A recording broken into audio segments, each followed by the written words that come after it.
When's the last time that you spent some time in the book of Proverbs? Not just the first few chapters, but the rest of the book as well.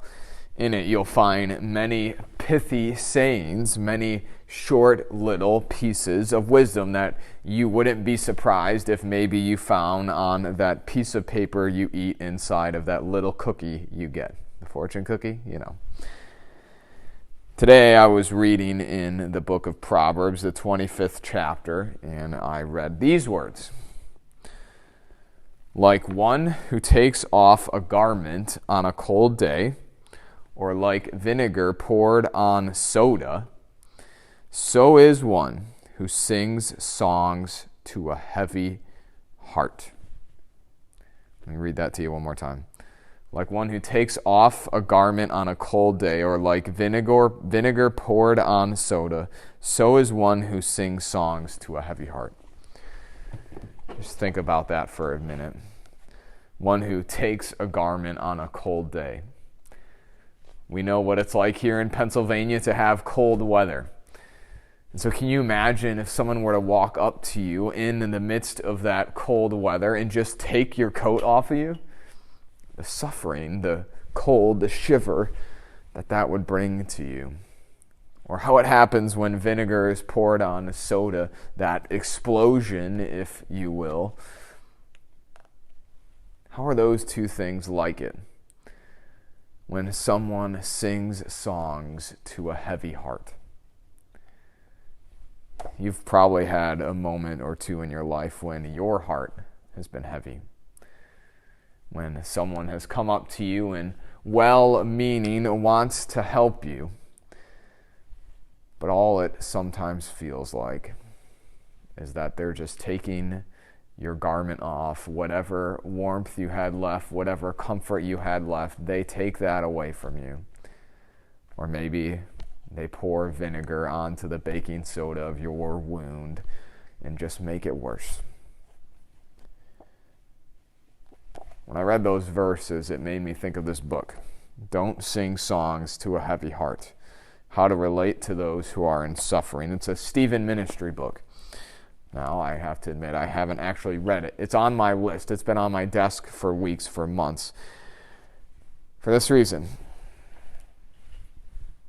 we like to think, we want to believe that we know how to be with people in their suffering. But it is hard. It's hard. And it's hard for so many different reasons.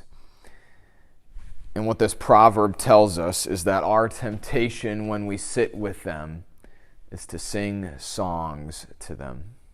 To sing songs of joy, to sing songs of hope, to sing songs of faithfulness, trying to sort of cajole them out of their suffering. But you and I, we don't have to do that. We can sit. We can be quiet. We don't even have to say anything. Because we have a God, we have a Lord who has conquered everything. And so we don't have to solve someone's problem in suffering. We don't have to sing them a song of joy and of happiness to try and cheer them up. We can just sit with them as they are, love them where they are, care for them where they are, pray with them where they are. Because that is what the love of Jesus does. That is what the love of Jesus enables us to do. Because he has overcome everything. We can go into everything with that same confidence, not in fear. Let me pray for you today as you maybe care for someone who is in suffering. Lord Jesus, you know us, you've made us, and you know everything there is to know about us. And so you know us, your sheep. And you know the sheep of your fold that are suffering this day. And so I pray for the sheep that you will send to those suffering sheep.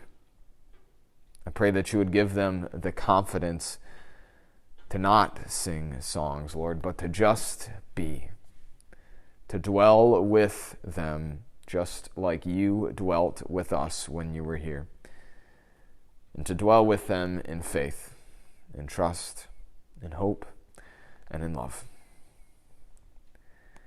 You know, I'm standing in our choir loft. Right now, the handbell tables are set up where joyful music, but also music of sadness, of mourning, of loss is played as well. So as you go today, remember that you don't have to sing songs to a heavy heart, because Jesus has overcome everything. And as you sit with that person, as you pray for that person, Jesus sits with you and he prays with you as well. Go in peace this day.